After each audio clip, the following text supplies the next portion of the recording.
December the 7th, 1845. The Kingdom of Saxony, deep in the Erzgebirge Mountains, a region known for silver mining, not watchmaking. Ferdinand Adolf Lange walked into the small town of Glashütte with a loan from the Saxon government and a plan to end the region's poverty. He did not just found a company that day, he laid the first stone for an entire industry. What emerged from those workshops would one day be compared to Patek Philippe, Vacheron Constantin, and Audemars Piguet. Not as a rival, but as a challenger that some say surpassed them all.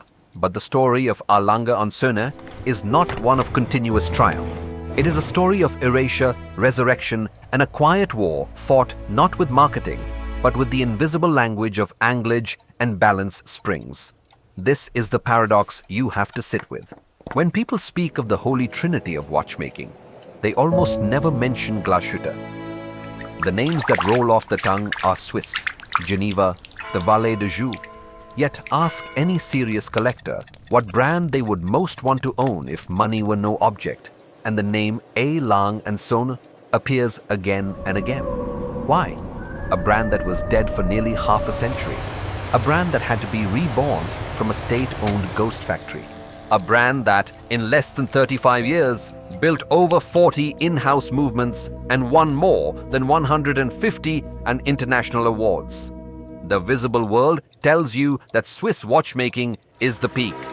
The invisible world shows you a different summit, hidden in the forests of eastern Germany. You have to understand what Ferdinand Adolf Lange faced in 1845. Glashütte was a mining town in decline. The silver veins had run thin. People were leaving. The Saxon government wanted to create a new economic engine, so they gave Lange a modest loan and a mandate. Build a watchmaking industry from nothing. He did not import Swiss techniques. He created his own. He trained local farmers and miners to become precision craftsmen. He established a school. He designed specialized tools. By the 1870s, the watches leaving Glashütte were winning observatory trials, the ultimate test of chronometric accuracy at the time. This was not imitation. This was a parallel evolution, born from necessity and raw ingenuity. Now hold that image. A single man, a struggling town, a government loan. Then compare it to the polished showrooms of Geneva. It feels like a different universe. But the gap between them is not as wide as you think. What Lange lacked in capital, he compensated with systematic precision. The Saxon approach was methodical, almost scientific. Every movement was engineered from first principles. There was no reliance on ébauche suppliers, no external finishing shops. From the very beginning, the philosophy was vertical integration, the same philosophy that Patek and Vacheron claim today, but which Lange embraced out of necessity 180 years ago. The visible difference between Swiss and German watchmaking starts here, in the dirt and the loan papers of a forgotten Saxon town. If you have ever held a Lange movement under a loupe, you know exactly what this means. The German steel has a different sheen.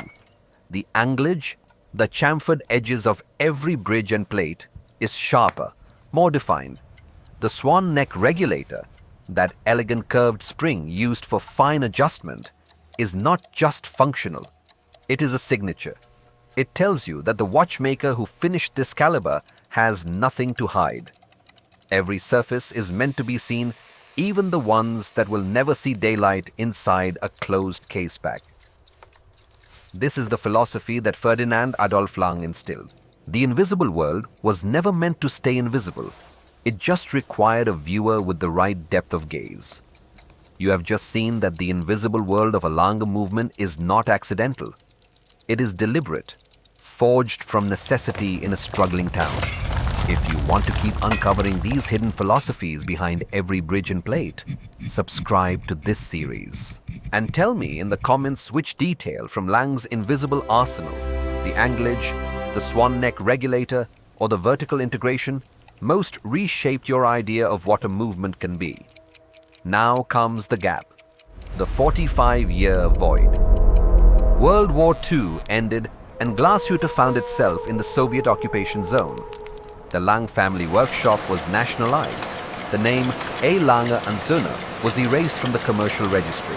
For 4 decades, the factory produced simple utilitarian watches under the brand names Glashütte Uhrenbetriebe and later Gub. The intricate movements, the swan neck regulators, the hand-engraved balance cocks, all of it ceased. The knowledge did not die, but it went underground. Former Lange watchmakers found work in other German houses or retired in silence, carrying the techniques in their hands and memories. The visible world saw only cheap East German watches. The invisible world held a dormant seed. If this detail shifts something for you, pause here. Think about what it means for a craft to survive not in a museum, but in the muscle memory of aging men and women. The brand was gone. The patents were irrelevant. The buildings were repurposed, but the knowledge was still alive, waiting for the moment when the political landscape would shift and someone would say, "It is time to rebuild." That moment came in 1990. The Berlin Wall had fallen. Walter Lange, the great-grandson of Ferdinand Adolf Lange, was 70 years old. He had spent his entire adult life in exile, working as a watchmaker in West Germany. He had every reason to let the past stay buried. Instead, he returned to Glashütte and refounded A. Lange and Söhne, exactly 145 years after his great-grandfather had laid the original foundation. The symmetry is almost too perfect to be real. December 7th, 1845. December 7th, 1990. The same date, separated by nearly a century and a half of war, division, and silence. Walter did not start from nothing. He had the name, the memory, and the support of Günter Blümlein, a visionary industry executive who understood that the revival had to be uncompromising.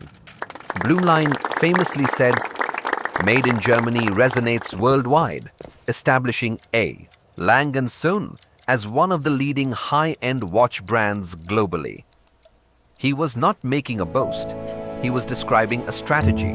The new Lange would not compete on price. It would compete on depth. Every movement would be finished to a standard that exceeded even the best Swiss production. Every component would be made in-house, from the balance spring to the main plate. The goal was not to match the Holy Trinity. The goal was to outbuild them. The first collection debuted in 1994. 4 watches: the Lange 1, the Saxonia, the Arcade, and the Pour le Mérite. The horological world was stunned. Not because the watches were beautiful, though they were, but because the finishing was at a level that many believed had been lost forever. The 3/4 plate, a signature of vintage Glashütte construction, was now crafted from untreated German silver, which develops a warm patina over decades. The balance cock was hand-engraved, each one unique. The movement was assembled twice, once to adjust and lubricate, then disassembled, cleaned, and reassembled for final delivery. This double assembly process is still used today. It doubles the labor cost. It doubles the finishing time. But it ensures that every watch leaves the atelier in a state that would satisfy Ferdinand Adolf himself. You have to understand what that double assembly means in human terms. Most Swiss calibers are assembled once, lubricated, tested, and cased. If a particle of dust settles on a balanced jewel during that single pass, it is caught during regulation or not at all. At Lange, the first assembly is a dress rehearsal. Every gear train is checked for end shake and side shake. Every jewel is inspected under 30x magnification.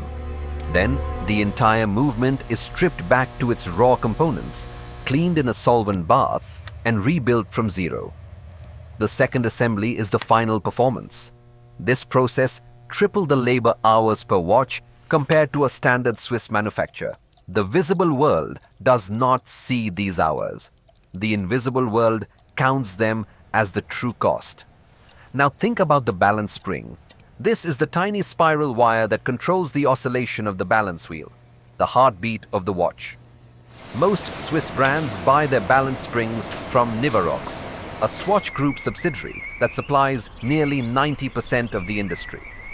Lange decided early that relying on an external supplier for the most critical component of the movement was unacceptable. So they developed their own in-house balance spring production. They built a dedicated facility in Glashütte, staffed with metallurgists and wire drawing specialists. They controlled the alloy composition, the thermal treatment, the final coil. Fewer than a handful of watch manufacturers in the world can claim this level of vertical integration. Patek Philippe cannot, Vacheron Constantin cannot, Audemars Piguet cannot, Lange can, and the reason traces back to Ferdinand Adolf Lange's original philosophy.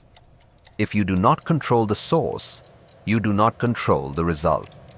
You just learned that Lange controls its own balance springs, while Patek, Vacheron, and Audemars do not. That single fact changes how you read a dial. It gives you eyes for the invisible. Subscribe if you want to keep peeling back layers like this, because every watch hides a story the price tag never tells. In the comments, tell me, which brand's vertical secret surprised you most? Lange's total control, or one of the big three's dependence on Nivarox? This is not a trivial difference. A balance spring that is not perfectly matched to its balance wheel will cause rate variations across different wrist positions. A spring that is thermally unstable will run faster in summer and slower in winter. Lange solves both problems by making the spring and the wheel in the same factory, from the same metallurgical mindset. The result is a chronometric performance that, in many cases, exceeds the cost standard by a significant margin. Yet, the dial never advertises this. There is no chronometer label on a Lange dial. The certification is internal, invisible, and arguably more rigorous than the official Swiss test. The visible world demands a badge. The invisible world trusts the engineering. You have to appreciate the scale of investment required to produce an in-house balance spring. It is not a simple matter of buying a wire drawing machine. You need to understand the metallurgy of at least 3 different alloys, each with specific coefficients of thermal expansion and elasticity. You need to develop a proprietary process for cold working the wire without introducing microfractures. You need to design the coiling machines, the heat treatment ovens, the laser cutting stations for the terminal curves. This is not a project that returns its investment in 5 years or 10. It is a generational commitment. Lange made that commitment because they understood that the invisible world is not a cost center. It is the only asset that justifies the price of admission. Now, step back and look at the workforce. Approximately 850 employees worldwide. That is a fraction of the workforce of Patek Philippe or Rolex. Yet, Lange has built more than 40 in-house calibers since 1994. 40 distinct movements, each with its own architecture, its own complications, its own finishing vocabulary. The Zeitwerk, for example, uses a jumping digital display driven by a mechanical movement. A concept so complex that most manufacturers would have outsourced the development to a specialist firm. Lange did it in-house. The datograph, introduced in 1999, remains one of the most revered chronograph calibers ever produced. Not for its accuracy, but for the sheer visual drama of its column wheel and clutch mechanism. Every time you look at a Lange movement, you are looking at a decision made by a small team of engineers in a town of 15,000 people. The pride of a manufacturer is often measured by the number of employees, the size of its headquarters, the volume of watches shipped each year. Lange operates on a different scale. 850 people, a single town, a production output that is a rounding error compared to Rolex. Yet, watch after watch leaves Glashütte carrying movements that take months to complete. The Lange 1, the collection's anchor, features a movement with approximately 404 components. Some perpetual calendar calibers exceed 600 parts. Each one is individually finished, decorated and assembled by a single watchmaker who signs the movement with a personal mark. That signature is not a marketing gimmick, it is a liability.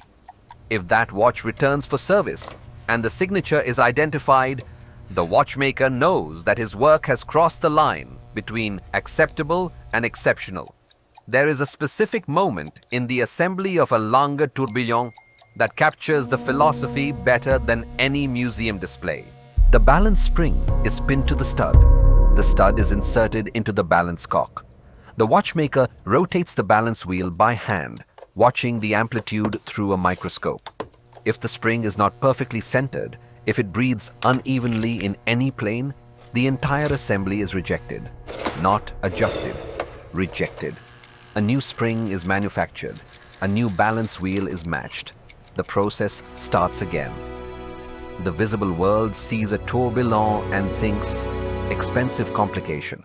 The invisible world sees a spring that was coiled, tested, uncoiled and recoiled until it oscillated with mathematical perfection.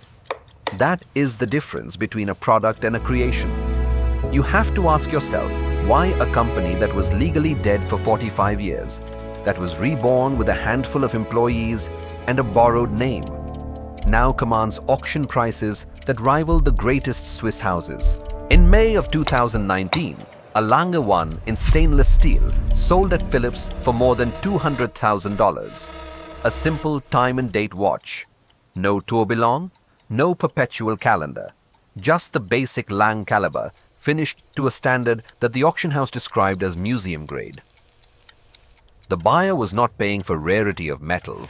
They were paying for the invisible labor of a watchmaker in a small Saxon town who had spent weeks adjusting the beat error to less than 0.2 of a millisecond.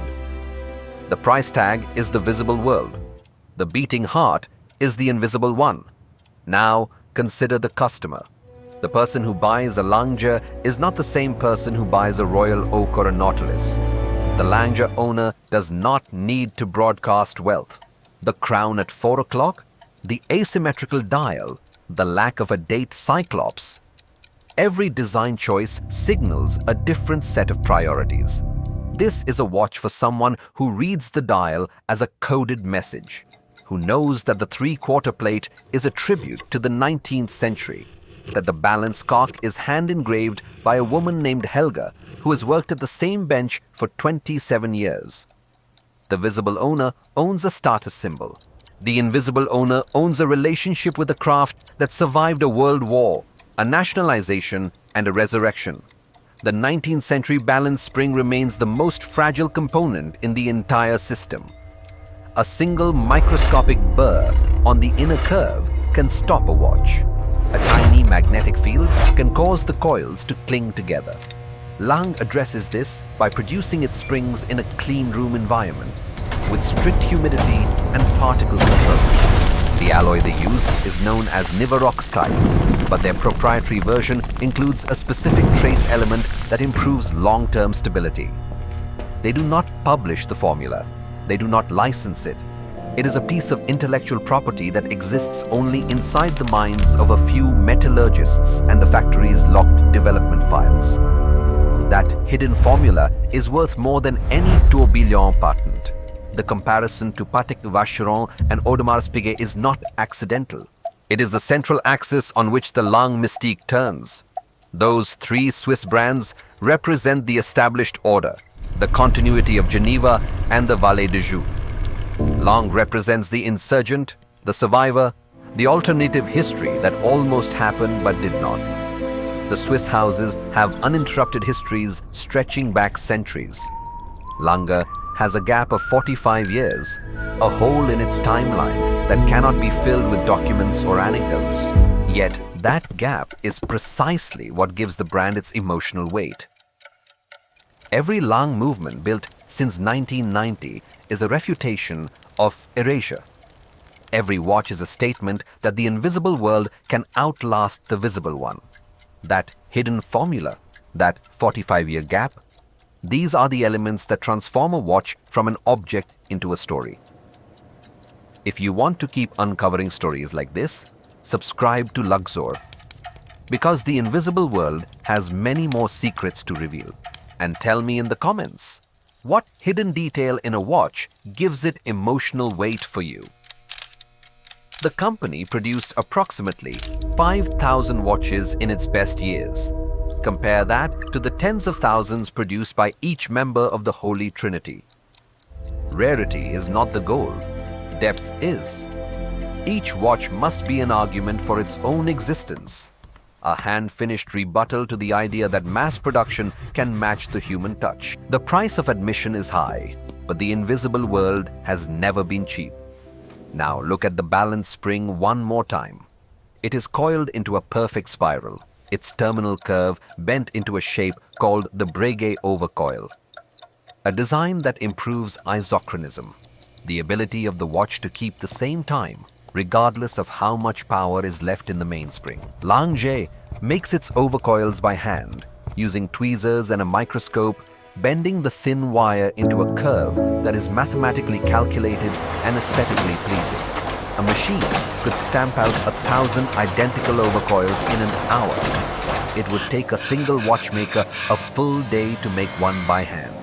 The machine-made one would be acceptable. The handmade one would be Lange. That is the invisible cost you never see on the dial. The movements are finished with a technique known as glass shooter ribbing, a variation of Côte de Genève that runs parallel across the three-quarter plate. The pattern is not applied by a robotic arm. It is cut by a sharpened stone or a rotating brush guided by the watchmaker's eye. Each pass removes a microscopic layer of German silver, creating the characteristic wave that catches light at different angles. The width of the stripe, the depth of the cut, the consistency across the entire plate, all of it depends on the skill of the finisher. One slight pressure variation and the pattern becomes uneven. The part is scrapped. The invisible world tolerates no compromises. The dial of a Lange watch is often made from solid silver. The hands are crafted from blued steel, heated to a precise temperature until they turn the deep, uniform blue that signals thermal treatment. The hour markers are applied by hand, each one aligned with a tolerance measured in hundredths of a millimeter. The visible world sees a white dial with blue hands.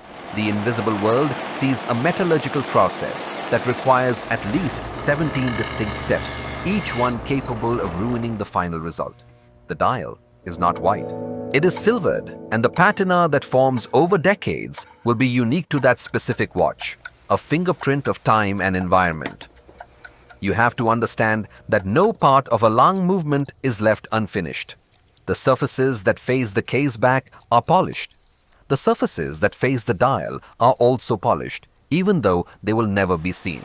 The screws are individually black polished, a technique that requires them to be heated and rubbed against a zinc plate until they develop a mirror-like finish. The sapphire crystal is double-sided, anti-reflective coated, so the dial appears to float without a barrier. Every detail is a conversation between the craftsman and the collector, a dialogue that spans decades and continents. The visible world ends at the crystal. The invisible world begins just below it. One final image. The career of a Lange watchmaker often spans 30 years. At the end of that career, they have assembled perhaps 500 watches, each one a unique object with its own personality.